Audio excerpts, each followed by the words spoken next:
સમાચારમાં નજર કરીશું અમરેલી ઉપર। અમરેલીના મોટા લીલિયા ગ્રામ પંચાયત ખાતે જન્મ નોંધણીના કોરા દાખલાઓ ન હોવાથી તલાટી કમ મંત્રી દ્વારા જન્મ નોંધ થયા બાદ અરજદારોને દાખલા કાઢી આપવામાં ન આવતા અરજદારોને મુશ્કેલીમાં મુકાયા છે। ત્યારે હાલ કોરા દાખલાઓ પૂરા થઈ ગયા હોવાનું કારણે અરજદારો જન્મ નોંધણી કર્યા પછી પણ જન્મનો દાખલો ન મળતા અરજદાર ચિંતામાં મુકાયા। જન્મ નોંધણી કરાવ્યા બાદ જે દાખલો આપવાનો હોય તે અંગે લોકોને ધરમના ધક્કા ખાવાનો વારો આવ્યો છે।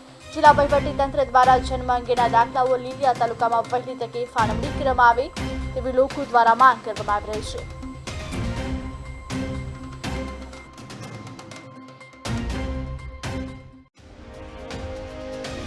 જન્મના અને મરણના દાખલા જિલ્લા કક્ષાએથી અત્રેને પૂરા પાડવામાં આવતા હોય છે અને જે દાખલાઓ આપવામાં આવે છે એ ખૂબ જ મર્યાદિત સંખ્યામાં આવે છે।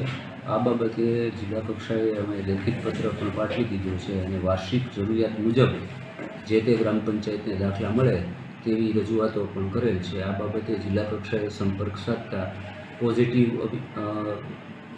વાતો મળેલ છે અને જિલ્લા કક્ષાએથી મળેલ માહિતી અનુસાર ટૂંક સમયમાં જરૂરિયાત અનુસારની દાખલાની સ્ટેશનરી અત્રેના તાલુકાને પૂરી પાડવામાં આવશે। છેલ્લા ઘણા સમયથી ગ્રામ પંચાયત જન્મના દાખલા બાબતે અરજદારોને હેરાન થાય છે।